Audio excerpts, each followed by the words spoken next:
പൊട്ടനെ ചട്ടം ചതിച്ചാൽ ചട്ടനെ ദൈവം ചതിക്കുമെന്നൊരു പഴഞ്ചൊല്ലുണ്ട്.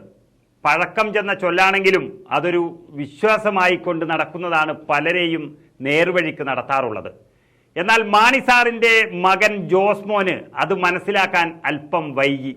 അതോടെ കോട്ടയത്ത് 8 നിലയിൽ പൊട്ടുകയും ചെയ്തു.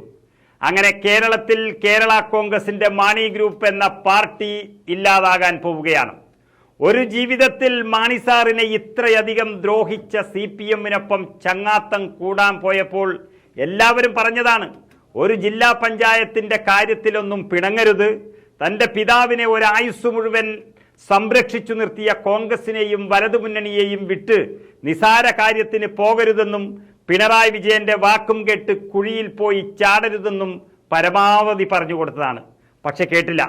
അധികാരത്തിന്റെ അപ്പക്കഷണത്തിന് വേണ്ടി അപ്പനെ പുലഭ്യം പറഞ്ഞവരുടെ കൂടെ ഓടിപ്പോയി. മാത്രമല്ല UDF-നെ ചതിക്കാൻ കൂട്ടുനിന്നു. എന്നാൽ ഇന്ന് ആകെ കയ്യിലുണ്ടായിരുന്ന ഒരു ലോകസഭാ MP-യും കയ്യിന്ന് പോയി. കോട്ടയത്ത് തോമസ് ചാഴിക്കാടൻ വളരെ ഭംഗിയായി തോറ്റിരിക്കുന്നു. ഇനിയൊന്നും കയ്യിലില്ല.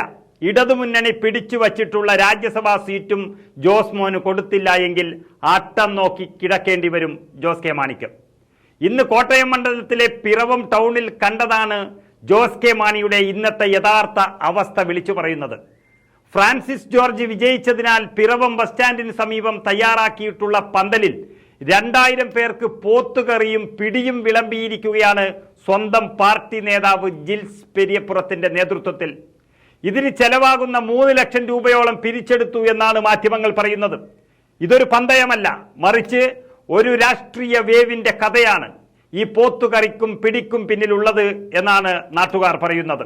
ജനകീയ കൂട്ടായ്മയുടെ പേരിലാണ് പോത്തുകറിയും പിടിയും വിളമ്പിയതെങ്കിലും ഇതിന്റെ പിന്നണിയിൽ LDF-ലെ അസംതൃപ്തർ തന്നെയാണ് ഉള്ളതെന്ന് വ്യക്തമാകുന്നു.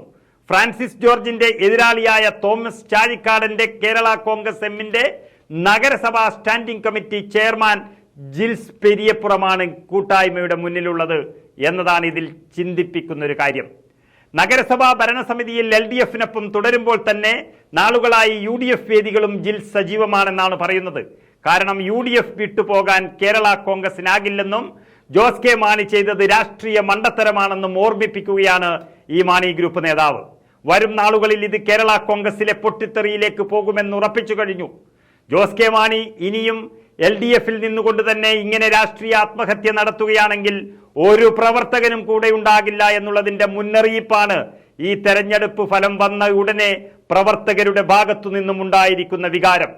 ഇനിയുള്ള ദിവസങ്ങളിൽ ജോസിന്റെ നിലപാടുകൾ ഇത് തന്നെയാണെങ്കിൽ ആ പാർട്ടിയിൽ ഒരൊറ്റ പ്രവർത്തകൻ പോലും ഉണ്ടാകില്ല എന്ന സൂചനയാണ് കോട്ടയത്തെ തെരഞ്ഞെടുപ്പ് ഫലം തന്നെ കേരള രാഷ്ട്രീയത്തിന് നൽകുന്നത്.